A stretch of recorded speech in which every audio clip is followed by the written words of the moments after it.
Proyecto Europeo ECO. MOOC, Comunicación y Aprendizaje Móvil. Hablemos ahora de los agentes. Y cuando hablamos de los agentes, estamos trascendiendo lo que es el aprendiz, el alumno, el estudiante del que ya hemos hablado.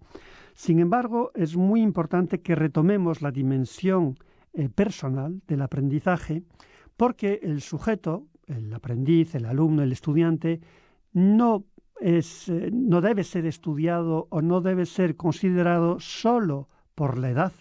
Hemos dicho y hemos intentado, poner de relieve la importancia extrema que tiene la edad de los sujetos a los que educamos, ¿no? a los que formamos o con los que trabajamos. Pero no solo debemos tener en cuenta esa dimensión de la edad, para empezar, sino que habría que tener en cuenta toda una serie de características de los sujetos que pueden ser de índole cultural, que pueden ser de los intereses, de su experiencia personal, etcétera, que tienen que ver de forma gráfica, podríamos decir, con el yo de la persona que está aprendiendo, estudiando. Por lo tanto, ese niño, ese joven, ese adulto, esa persona mayor, es muy importante que la tengamos en cuenta. Y la debemos tener en cuenta no solo desde el punto de vista, del sujeto activo, que también es un sujeto, no es un sujeto pasivo, es un sujeto activo. Él hace por aprender, él puede buscar y va a buscar, de hecho, la información y el aprendizaje, pero también porque es un sujeto autónomo.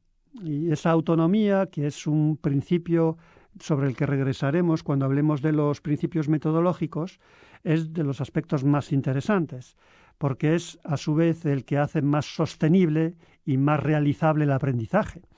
Es decir, en la medida en que yo renuncio como profesor a tener el papel director y protagonista del aprendizaje y soy capaz de delegar en el alumno, en el estudiante, el aprendizaje, ganamos todos. Gano yo porque descargo el esfuerzo y el estrés que supone la carga de la dirección, pero a su vez, al convertir el sujeto en un sujeto autónomo, lo estoy capacitando y, logrando muchas más posibilidades y oportunidades de aprendizaje, porque ya no va a ser necesaria mi presencia para poder producir el aprendizaje, sino que él, por sí mismo, de forma autónoma, en cualquier momento y en cualquier lugar va a poder aprender. Por lo tanto, es muy importante trabajar con los sujetos y tener esa dimensión, de corresponsabilidad y de delegación necesaria por parte del educador. Asimismo, es evidente que el sujeto no vive solo, sino que vive entre iguales. Y los iguales son otro de los focos de interés que tenemos que tener en cuenta. Es decir, hay, por tanto, actividades que pueden depender de mí como profesor, hay actividades que pueden depender del propio alumno, del propio sujeto, pero también habrá actividades que yo puedo organizar en colaboración o con la participación de otros iguales, lo que también llamamos coetáneos, sujetos de más o menos su misma edad. Tenemos ahí una dimensión también muy interesante que da lugar, por ejemplo, a actividades en grupo, actividades colaborativas, cooperativas, aunque no estén juntos. Este tipo de actividades se podría hacer perfectamente utilizando los dispositivos móviles con sujetos que están con otros alumnos que están muy lejos. Así que ahí tenemos una oportunidad muy interesante de trabajo. A su vez, evidentemente, y que tiene que ver con algunas de las metodologías más innovadoras en la actualidad, tenemos que considerar en el aprendizaje la familia. La familia es un foco sumamente interesante, una oportunidad de apoyo y de experiencias que también podríamos aprovechar para el aprendizaje móvil. La familia es también todo lo que hace la familia, la vida diaria, el ocio, las salidas, las festividades, etc.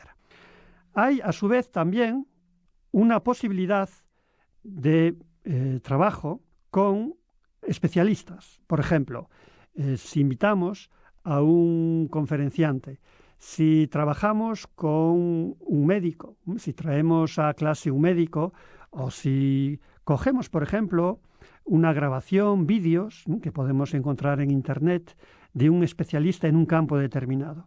Este tipo de figuras también son muy interesantes, tanto si disponemos de ellas, si las traemos a nuestro espacio, como si nosotros accedemos a su espacio. Hay mucho material en Internet de especialistas, pero también hay mucho material que tiene que ver con otros espacios, como por ejemplo un congreso, jornadas, etc. Otras aulas, clases de otros profesores, experiencias grabadas por otros alumnos.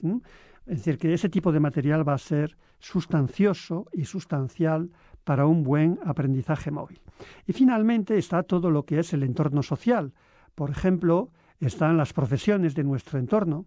Está el comerciante, está el panadero, está el electricista, el fontanero, el mecánico, el médico, decíamos, etcétera. Es decir, hay toda una serie de personas que forman parte del entorno social, de la vida cotidiana y que también podrían dar lugar a estupendas actividades dentro de este concepto de aprendizaje móvil.